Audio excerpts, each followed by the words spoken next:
J'aimerais vous poser à tous une question en direct qui me semble, enfin, ça me semble intéressant d'avoir votre réponse. Je vais la retrouver après, je vais la partager sur l'écran, mais je vous la pose d'abord, comme ça j'ai le temps de la retrouver. Est-ce que ce n'est pas l'opportunité de rentrer sur des grosses capis structurellement chères, comme par exemple Thales, LVMH, L'Oréal, Air Liquide, Airbus, alors que le CAC est en train de gentiment baisser? Guillaume, Laurent, je ne sais pas qui veut répondre en premier, ou même Tino ou Marie. Historiquement, lorsqu'on a des baisses fortes des marchés, historiquement, c'est toujours, enfin, c'est, je crois toujours comme ça que ça se passe. C'est toujours sur les grandes capitalisations que les rebonds se font en premier, et surtout évidemment sur les grandes capitalisations qui possèdent les meilleurs fondamentaux.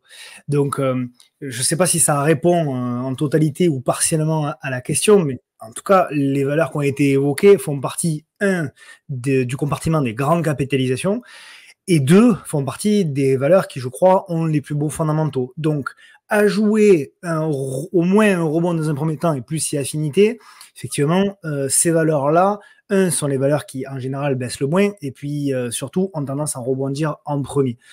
Donc voilà, en général, on l'a vu pendant le Covid, ça a été le cas, après la crise du Covid notamment, les plus premières valeurs qui sont mises à rebondir, c'est bon, la tech, mais si je parle d'un point de vue européen et français, c'est le luxe qui a rebondi en premier.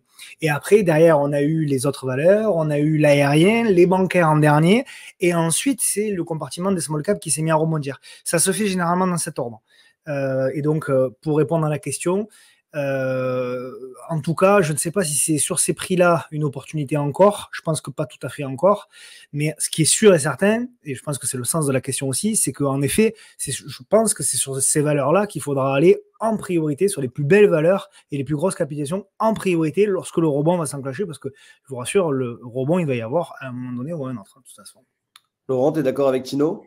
Alors, d'accord et pas d'accord. C'est-à-dire que oui, je suis d'accord que L'Oréal va retrouver son plus haut historique et Air Liquide va retrouver son plus haut historique assez vite.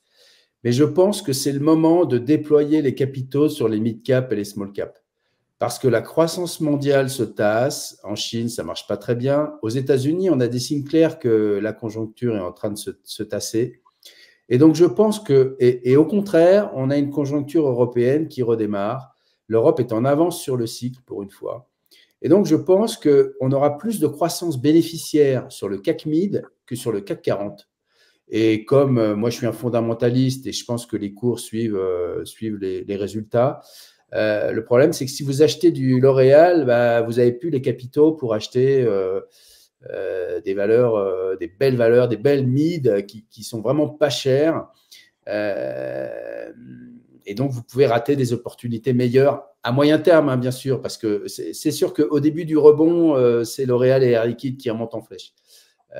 Mais il faut un peu réfléchir à l'allocation de capital aujourd'hui, je pense, parce que le mouvement des small caps, il est en train de démarrer. Là, il y a un incident, mais je pense qu'il va repartir parce que les résultats repartent.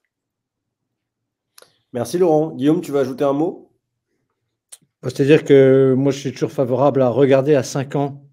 Ce que dit Tino est parfaitement juste à court terme. Ce que dit Laurent est parfaitement exact. Mais je dirais, en fait, il faut regarder le retour sur investissement qu'on attend de manière raisonnable sur un dossier. Bon, alors quand des dossiers sur lesquels on a des forts retours sur investissement et ensuite, en fonction du risque, on dirait du risque, ben, on investit, c'est toujours la même chose. Donc, indépendamment, je dirais, indépendamment de la conjoncture, indépendamment, comme disait Warren Buffett, il dit, moi, je ne regarde jamais la macro. Je ne regarde jamais.